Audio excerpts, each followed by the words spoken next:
시작을 해보겠습니다. 한 주간의 정치권을 뜨겁게 달궜던 장면이나 발언들을 우리가 꼽아서 이야기를 나눠보는 시간입니다. 자, 우선 김필삼 변호사님, 어떤 장면을 꼽으시겠습니까? 개인적으로 제가 생각하는 최고의 발언은 그저께 있었던 네. 이게 이용호 국민통합위원장님의 발언이시죠. 야, 저는 이거 깜짝 놀랐어요. 이분 실수였을까요? 아니면 뭐였을까요? 이분이 전에도 이런저런 얘기를 했다 취소한 적도 있으신 분이긴 한데, 이걸 국민통합위원장이면 어쨌든 책임 있는 자리잖아요. 네. 근데 이분이 이동관 이제 대외 이제 특보라고 불러야겠죠, 현재 봐서. 특보가 방통통신위원장으로 적합한 이유가 방통위원장의 합리적이고 일반적인 상식적인 사람이 가서는 언론개혁이 어렵다.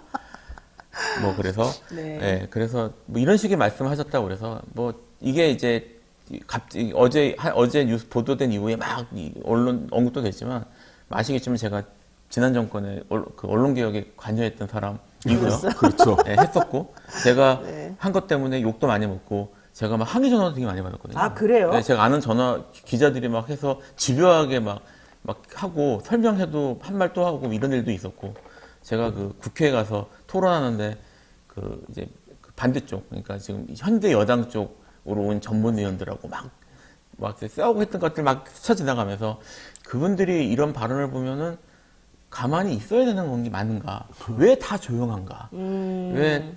왜 다 조용한가? 이런 생각이 들면서 참 여러 생각이 많이 들었습니다. 그러니까 이용호 국민의힘 의원이 어제 CBS 라디오 한판승부에 나와가지고 인터뷰를 하는 과정 중에서 방송하는 과정 중에서 한 말이에요. 합리적이고 일반적인 상식적인 사람이 그 방통위에 가서는 오히려 어렵다. 그렇기 때문에 이동관 특보 같은 사람이 적당하다. 이제 이런 얘기를 사실 한 겁니다. 이거 양심 고백이니까 어떻게 양심 고백이죠. 양심 고백인데다가 네. 그러니까 비합리적이고 일반적이지 않은 사람이라서 적격이다. 그러니까 지금 그 얘기한 이동관이. 거예요. 사실은 엄청나게 욕한 건데. 예. 근데 이분들이 가지고 있는 게 그냥 이렇게 말하다 말 실수가 아니라 실제로 저렇게 생각해요. 그게 문제예요. 실제로 그렇게 생각을 해요. 그게 진짜 문제예요. 그러니까 이동관 특보가 부적당한 인물이라는 걸 아니면 아니. 그래서 적당한 그래서 적당하다. 상식적인 사람이 가면 안 된다는 걸로. 네, 아니 상식적이지 않고 일반적인 사람이 아니라서 반드시 가야 된다. 와, 왜냐하면 세상에 말이 되나? 이분들은 진심으로 믿고 있어요. MBC하고 KBS 등 지금 언론 지형이 지나치게 기울어진 운동장이고 좌파들이 장악을 하고 있어서 윤 대통령 지지율이 잘 안 나오는 거는 이런 기울어진 언론의 기울어진 운동장 때문이다라고 진심으로 믿고 있고, 그래서 정의의 실현과 공정성의 실현을 위해서 이동관 같은 사람이 가서 기울어진 운동장을 바로잡으려면 힘을 다른 쪽으로 세게 줘야 되니까 그냥 지금의 기울어진 운동장에서 중심을 잡는 사람은 이 기울어진 운동장을 바꿀 수 없다. 기울어진 운동장을 바꾸려면 이쪽에 시소가 세게 이쪽을 눌러야 이게 올라가고 중간을 평형을 잡을 수 있는 것처럼 독하고 센 사람이 가서 확 찍어 눌러야 된다. 라고 진심으로 생각해요. 왜냐하면 MB 때 YTN, MBC, KBS 사장을 다 교체하고 네. 소위 좌파 패널, 파란색으로 요즘은 표시되는 이 사람들 싹 다 잘라냈잖아요. 그때 잘려나간 사람들이 손석희, 심경민 앵커, MBC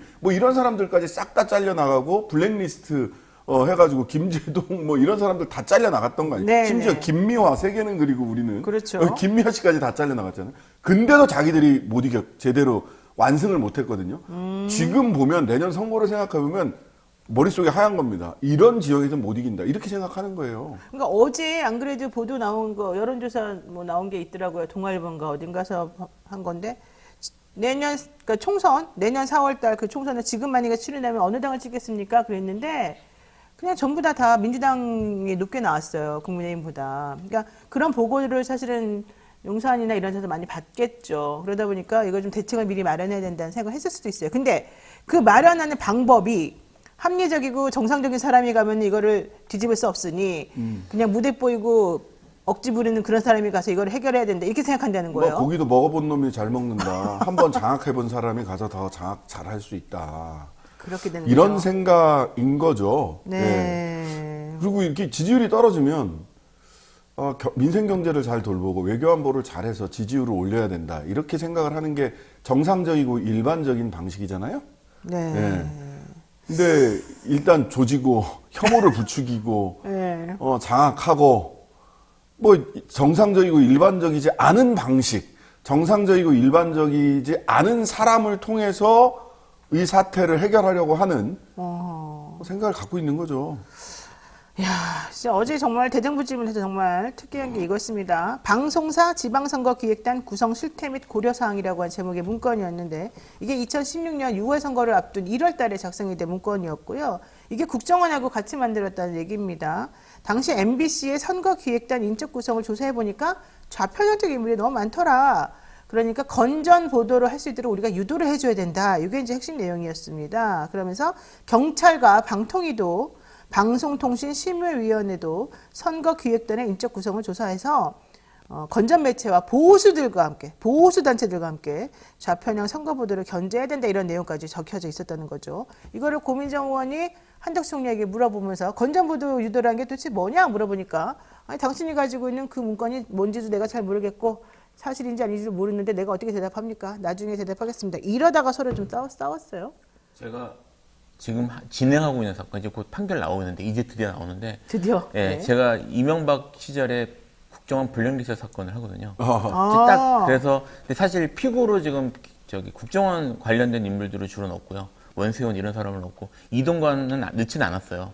넣지는 않았는데 왜요? 무서워서? 아니 무서운 게 아니고 실제로 기획해서 추진했던 중심기관이 국정원이었거든요. 그게 이제 그 박근혜 블랙리스트하고 좀 다릅니다. 박근혜 청와대가 주도를 했는데 이거는 원세훈 이하의 조직에서 주도해서 그쪽으로 했거든요. 근데 지금 그 이걸 하면서 제가 그 문화예술인들하고 이제 뭐 만났는데 블랙리스트에 대한 그 치떨리는 기억들을 다 갖고 있어요. 트라우마가 있어요. 이게 정말 교활한 방법으로 이 탄압을 했거든요. 근데 증거도 안 남고 블랙리스트 그거를 예를 들면 뭐 저기 지원금 사실 그 수많은 예술인들이 국가 지원금이나 이런 걸 프로젝트를 따가지고 지원을 받아서 할 수밖에 없는데 독립영화 같은 것들이 그런 것들 다 날리고 뭐 그런 식으로 작업을 했다고 해요. 근데 그게 이 목적으로 날렸는지 아니면 왜 예산이 삭감되는지를 확인하기가 어려우니까 뭐 그런 정보들을 국정원에서 공개도 안 하고요. 그래서 사실 힘들게 되게 오랫동안 재판을 해서 이제 곧 드디어 판결 나올 상황이 되는데 그 이동관이 돌아온다는 거예요. 기분이 제가 참 그래요. 자, 신재식 변호사님은 또 어떤 거를 뽑으셨을까요? 저는 사실은 건전보도 너무 인상적인 말이었고, 이게 뭐야, 호암 마마보다 무섭다는 빨간 비디오 얘기하는 겁니까? 그런 보도하면 안 된다. 예전에 이거 뭐 연식 있는 분은 아시겠지만 옛날에 비디오 이렇게 딱 볼 때 보면 앞에 네. 예, 나옵니다. 호암 마마보다 무섭다는 음란 비디오. 네. 여기 나오죠. 건전보도가 그런 건가 하는 생각이 하나 들었고, 이들이 생각하는 건전보도가 뭔가, 저는, 지난주 말부터 이번 주 내내, 네. 이동관 씨가 낸 학폭 사건 논란에 대한 입장, 그 다음에 소위 피해자로 지목된 학생이 낸 입장문, 이거 진짜 몇 번을 읽어보거든요. 네. 진짜 한 줄 한 줄 걸을 타선이 없이 다 주옥 같아요. 예, 주옥 같습니다. 특히 2019년 12월 2일 MBC 스트레이트 하나구 의혹 방송은 본인의 징계를 피하고자 학교 비리 의혹을 제기한 전교조 교사 전경원의 일방적이고 왜곡된 주장을 여과 없이 그대로 보도한 것이다 라고 해서 학폭 의혹 보도를 이렇게 성격 규정을 했고, 그러면서 공영방송에서 보도한 무책임한 행태를 개탄하며 방송의 자정 능력 제고가 시급한 것을 절감하는 계기가 됐다. 이렇게 얘기를 해요. 근데 여기에 이제 모든 것이 들어있습니다. 학폭 의혹 보도를 어떻게 보냐면, 전교조 교사가 가짜 뉴스를 양산한 거고, 그걸 MBC가 받아서 무책임하게 보도한 거죠. 근데 여기 이제 팩트, 사실관계가 엄청나게 틀리잖아요. 일단, 전경원 선생님은 당시 전교조 교사가 아니라 교총소속이었고, 네. 이거 이제 나 교총소속이었다라고 얘기한 이후 이런 방송 나온 다음에 교총 당시 부회장님이 전경원 선생님한테 문자가 왔다는 거예요. 고생이 많습니다. 나중에 밥 한 끼 합시다. 이렇게 얘기를 하셨대요. 전경원 교사랑 제가 이제 인터뷰하는 과정에서 네. 확인을 했고요. 그 다음에 징계는 이 의혹을 폭로하고 제기한 지 1년 지난 다음에 징계받았어요. 보복성 징계. 그랬죠. 그러니까 징계를 피하기 위해서 폭로한 게 아니라 이 폭로를 했다고 징계를 받은 거고요. 그 다음에 결과적으로 무책임한 행태, MBC가 죄인이라는 거죠. 그래서 방송의 자정 능력 제고가 시급한 것을 절감했다. 이거 어떻게 하겠다는 거예요? 사장 바꿔서 스스로 알아서 고치게 만들겠다라는 얘기죠. 이게 이 현 사태를 바라보고 있는, 그러니까 상식적이고 일반적인 사람이 아니다. 그걸 이용호 의원이 직접 말씀해 주신 거다. 그렇군요. 저는 사실 그 보도 관련해서 이동관 특보 얘기도 좀 황당했지만 이철규 사무총장의 얘기가 더 저는 좀 그렇죠, 충격이었어요. 동급생들 간의 다툼을 학폭으로 포장해버렸다. 어떻게 그런 말을 할 수가 있을까요? 학폭의 정의를 모르는 거지 이제 참. 아니, 그러니까 그냥 친구들끼리 투닥투닥 싸운 거 가지고 학폭으로 몰아가지고 애들을 다 니네가 지금 죽이는 거다 이런 취지인 거잖아요. 그렇죠. 이거는 완전히- 정치적 의도의 가짜 뉴스. 이거 MBC, 전경원, 민주당 요것들 때문에 그러니까 이렇게 되면 어떻게 되냐면 이동관, 그다음에 이동관 씨 아들 피해자예요. 가짜 피해자가 뉴스의 된 피해자. 거예요. 예. 정말 충격이었습니다.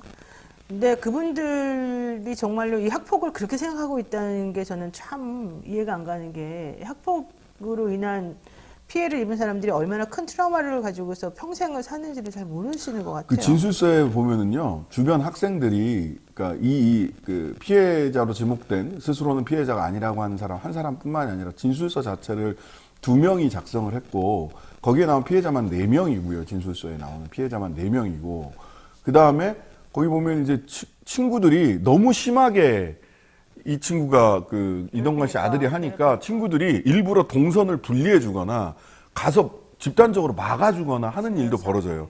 그러면 이 친구들도 2차 피해자입니다. 그렇죠. 2차 피해자이기도 하고 직접적인 피해자이기도 해요. 이게 애들끼리 툭탁거린 겁니까? 애들끼리 툭탁거린 걸 가지고 주변에 있는 친구들이 동선을 분리하고 학폭이 벌어지는 거를 집단적으로 가서 막아주고 이럽니까? 그 학생들 참 기특했고, 지금은 다 30살이 넘은 직장인들이겠지만, 당시 기특했고, 그럼에도 불구하고 그런 기특한 학생들의 집단적으로 친구를 보호하려고 했던 거를 애들 툭탁거린 거 가지고 어쩌고저쩌고 가해자 피해자를 뒤집어버리고, 이게 어른들이 할 짓입니까? 정치적인 목적을 위해서 학생들의 순수한 마음까지 다시 한번 짓밟는 거예요. 맞습니다. 권 여사님이 어떤 폭력이든 피해자는 영혼이 갉아먹힌 겁니다. 이렇게 얘기하시고요. 꽃순이님, 그러면 학폭당한 학생이 가해자라는 건가요? 이런 얘기를 좀 하고 계시는데, 아무리 그래도 좀 이렇게 하시는 건 아닌 것 같아요. 자,